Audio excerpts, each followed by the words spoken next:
या ठिकाणी आम्हाला करायचं आहे आणि म्हणून ते देखील जे बाळासाहेबांचं स्वप्न होतं आणि त्याचबरोबर आदरणीय देशाचे प्रधानमंत्री नरेंद्र मोदीजी देखील त्यांनी देखील घोषणा केलेली आहे की सर्वांसाठी घरं आणि सर्वांसाठी घरं या संकल्पनेतून आम्ही ही संकल्पना पुढे नेण्यासाठी पुढच्या 5 वर्षात जवळपास 30 ते 35 लाख घरांची निर्मिती करण्याचा आमचा मानस आहे आणि मोठ्या प्रमाणावर लोकांना घरं मिळतील आणि परत त्या ठिकाणी मुंबईत लोक येतील. म्हणजे मुंबईतला माणूस धोकादायक इमारती, चाळी आणि स्लममुळे बाहेर जाऊ नये आणि बाहेर गेल्याला पुन्हा यावा यासाठी आम्ही हे करतोय. आणि म्हणून आम्ही इतरांचं श्रेय वगैरे काही चोरणारे लोक नाही, ते श्रेय चोरणारी टोळी सक्रिय झालेली आहे, त्याच्याबद्दल मी नंतर बोलेन.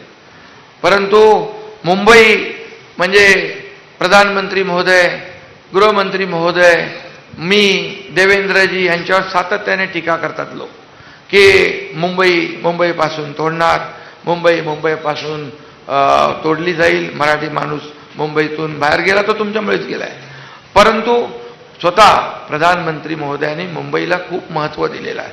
मुंबईला फिनटेक सिटी करण्याचा प्रधानमंत्री महोदयांचा निर्धार आहे आणि म्हणून येत्या 5 वर्षात फिनटेक कॅपिटल मुंबईला केलं पाहिजे अशी भावना राज्य सरकारची आहे. त्यासाठी केंद्र आणि राज्य सरकार आणि महापालिका मिळून हे करेल. BKCमध्ये इंटरनॅशनल फायनान्स सर्व्हिस सेंटर, काही लोक म्हणाले गेलं, कुठे गेलंच नाही आहे, आम्ही करतोय आणि त्यामुळे लाखो लोकांसाठी, तरुणांसाठी रोजगार निर्मिती होईल. स्टार्टअप आणि इनोव्हेशन हब उभारले जातील आणि म्हणून हे अनेक या ठिकाणी जी वचनं आम्ही देतोय ती आपल्यासमोर आहेत.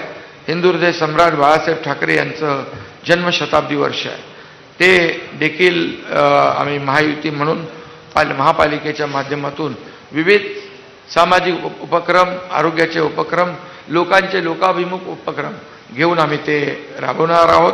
आणि एक सूचना देखील त्याच्यामध्ये आली की हिंदू हृदय सम्राट शिवसेना बाळासाहेब ठाकरे वैद्यकीय विद्यापीठ महापालिकेच्या रुग्णालयांना संलग्न असं देखील करण्याचा आमचा मानस आहे. एसटीच्या प्रवासाच्या तिकिटात आम्ही बहिणींना 50% सवलतीचा निर्णय राज्य सरकारने घेतला.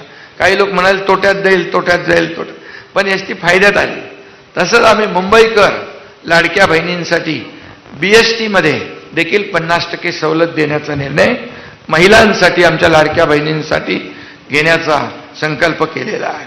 आणि म्हणून त्यांना लाडक्या बहिणींना आत्मनिर्भर तर आम्ही लाडकी बहीण योजनेतून केलं आहे, जसं मोदी साहेबांनी महिलांना आत्मनिर्भर आणि आत्मसन्मान देण्याचा निर्णय घेतला आहे, तसंच आम्ही देखील सरकार म्हणून घेतला आहे आणि त्याचा फायदा आपण बहिणींना होतोय ते पाहतोय. लघु उद्योजकांना 5 लाखापर्यंत बिनव्याजी कर्ज देणं, कोळीवाडे आणि गावठाण यांचं स्वतंत्र DCR तयार करून पुनर्विकासाला चालना देणं, कोळी बांधवांना विश्वासात घेतल्याशिवाय आम्ही कुठलाही निर्णय घेणार नाही. आणि म्हणून हे सगळं जे आहे हे आम्ही तुमच्यासमोर मांडतोय. पुनर्विकास प्रकल्प राबवताना आता जे अडथळे येत होते हे सगळे अडथळे आम्ही दूर केले. म्हणजे आता कुठलाही अडथळा पुनर्विकासासाठी येणार नाही. मग SRA असेल, म्हाडा असेल आणि इतर ज्या धोकादायक इमारती असतील, या सर्व सेसच्या बिल्डिंग असतील, नॉन सेसच्या बिल्डिंग असतील, BDD चाळीमध्ये तर आम्ही घरे दिलेली आहे. आणि त्यामुळे पुनर्विकास म्हणजे धोकादायक इमारती पडून लोकांचे जीव जात होते ते बिलकुल आमच्या या वचननाम्यामध्ये आहे की हे सर्व पुनर्विकासाचा मार्ग मोकळा करण्यासाठी सरकारने युनिफाईड DCPRमध्ये निर्णय घेतला आहे. आम्ही परवा विधानसभेच्या अधिवेशनामध्ये निर्णय घेतला आहे. अटी शिथिल केल्या आहेत, नियम शिथिल केलेले आहेत आणि त्यामुळे त्याचा फायदा होईल. आणि म्हणूनच मी आपल्याला एवढंच सांगतो. त्याचबरोबर पाणी दरामध्ये पाणीपट्टीत दरवर्षी 8% वाढ होते. ही वाढ पुढील 5 वर्षासाठी देखील आमच्या वचननाम्यामध्ये स्थगित केलेली आहे, त्यांच्यावर भार नको म्हणून. आणि म्हणून मला एवढंच सांगायचं आहे, मुख्यमंत्री महोदयांनी देखील यापूर्वी देखील सांगितलं, ते आम्ही वचननाम्यात याच्यात आहे की मुंबईतलं प्रदूषणमुक्त मुंबई करण्यासाठी 17,000 कोटी रुपये खर्च करून पर्यावरण संवर्धन करणं हे देखील आम्ही या ठिकाणी केलं. आणि गेले 25 वर्ष फक्त अंडरस्टँडिंगसाठी रखडलेले